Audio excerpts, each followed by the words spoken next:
Assalamualaikum warahmatullahi wabarakatuh. Kembali lagi bersama saya Mawaddah, mmm, dengan NIM C1C091011 dari Prodi Akuntansi Fakultas Ekonomi dan Bisnis Universitas Jambi. Yang kami hormati Bapak Wirmi Eka Putra SEMSI selaku dosen pengampu mata kuliah penganggaran. Kali ini saya akan membahas mengenai materi yakni anggaran piutang.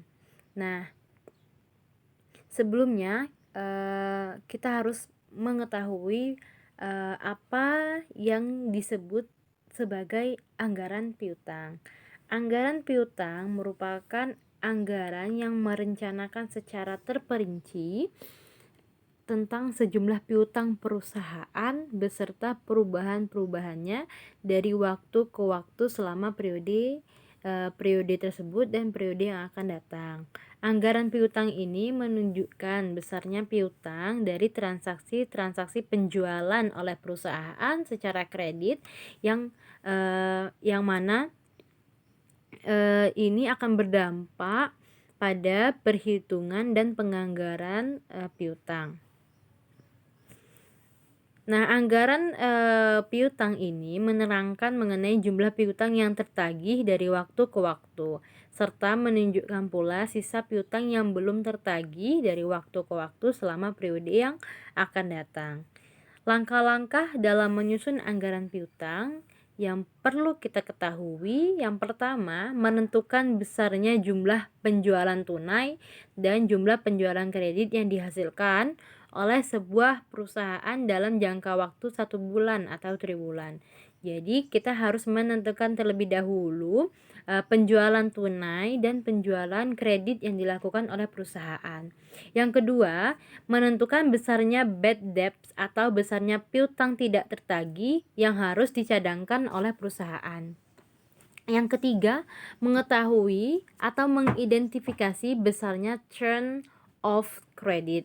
Yang keempat, perhatikan kemungkinan adanya bunga untuk penjualan kredit.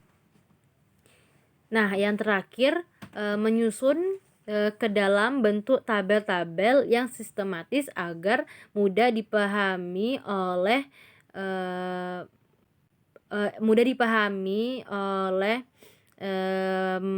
manajemen. Selanjutnya, harus kita ketahui apa manfaat dari penyusunan anggaran piutang.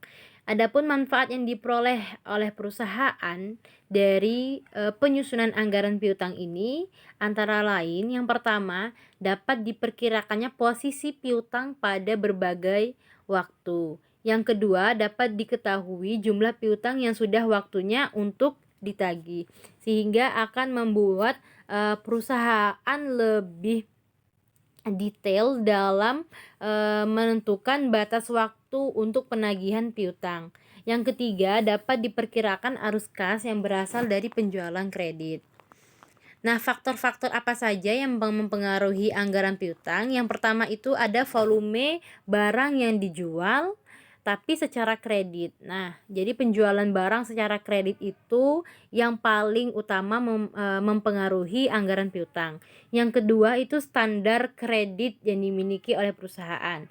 Yang ketiga, jangka waktu kredit yang diberikan.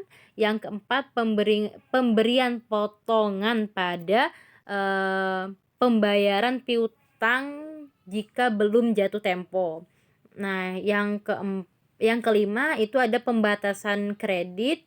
Yang keenam itu kebijakan penagihan piutang. Jadi bagaimana kebijakan dari sebuah perusahaan untuk menagih piutang kepada orang yang berhutang kepada perusahaan.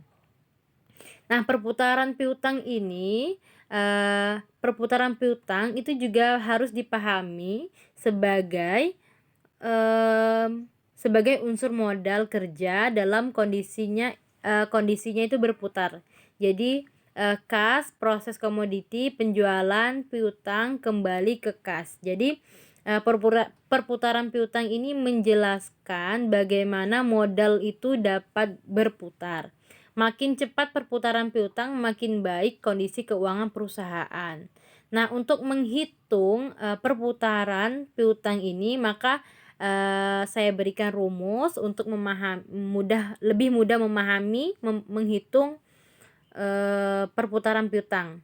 Nah, sebelumnya untuk menghitung rata-rata piutang itu rumusnya adalah piutang awal tahun ditambah piutang akhir tahun dibagi 2.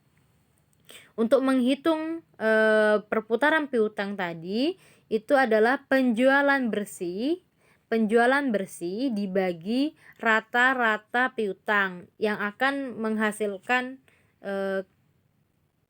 kali. Perputaran itu satuannya adalah kali. Nah, yang ketiga itu rumus menghitung rata-rata pengumpulan piutang itu dengan rumus 360 hari dibagi perputaran piutang. Jadi rata-rata pengumpulan piutang itu menghitung rata-rata hari yang dibutuhkan untuk pengumpulan piutang tersebut. Baiklah teman-teman, itu tadi penjelasan saya mengenai penyusunan anggaran piutang. Semoga dapat membantu teman-teman dalam memahami materi ini. Saya akhiri, wassalamualaikum warahmatullahi wabarakatuh.